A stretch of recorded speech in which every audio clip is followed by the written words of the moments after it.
Le plus grand piège aujourd'hui, ce n'est pas de manquer de talent, c'est de trop en montrer, trop tôt. L'histoire est remplie de puissants qui ont perdu, non pas parce qu'ils étaient faibles, mais parce qu'ils se sont dévoilés. En 1415, à Azincourt, l'armée française était plus nombreuse, plus confiante, plus impressionnante. Elle a montré toute sa force, elle pensait intimider. Mais en face, il y avait des hommes qui n'avaient rien à prouver, rien à afficher, rien à perdre. Et cette démonstration de puissance est devenue une cible. Ils ont perdu, parce qu'ils avaient déjà révélé leur jeu avant même le combat. Ce principe ne s'applique pas qu'à la guerre, il s'applique à ta vie. Aujourd'hui, tout le monde montre tout, ses projets, ses ambitions, ses plans, ses progrès. Mais ce que tu crois être de la visibilité est souvent une exposition de tes limites. Quand tu montres tout, les autres commencent à te comprendre. Et quand ils te comprennent, ils peuvent t'anticiper. Tu passes de mystérieux à prévisible. Et dans un monde saturé, être prévisible, c'est disparaître. Les plus dangereux ne sont pas ceux qui parlent le plus. Ce sont ceux que personne ne voit venir. Pendant la Seconde Guerre mondiale, une armée fantôme a été créée pour tromper l'ennemi. Une illusion, un mensonge stratégique. Le vrai pouvoir n'était pas dans la force montrée, mais dans celle qui restait invisible. Et pourtant, ton cerveau te pousse à faire l'inverse. Il veut être vu, il veut être validé, il veut des réactions, maintenant.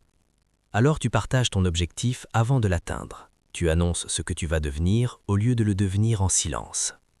Et à cet instant précis, quelque chose change. Ton énergie quitte l'exécution pour aller dans la performance.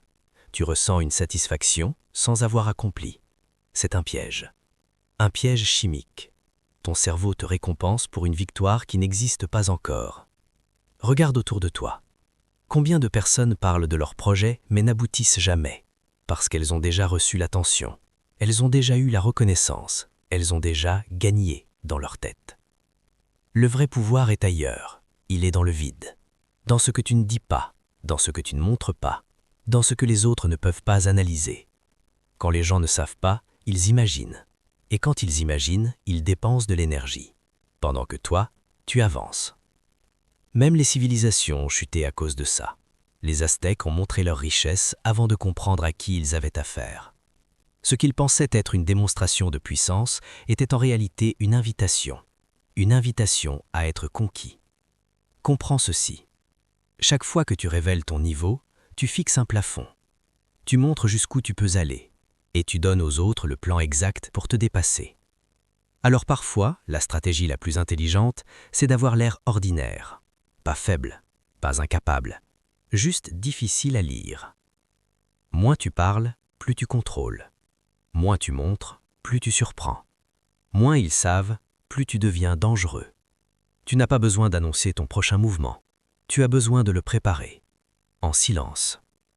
Parce que dans un monde où tout le monde expose sa vie, celui qui maîtrise le secret maîtrise le jeu.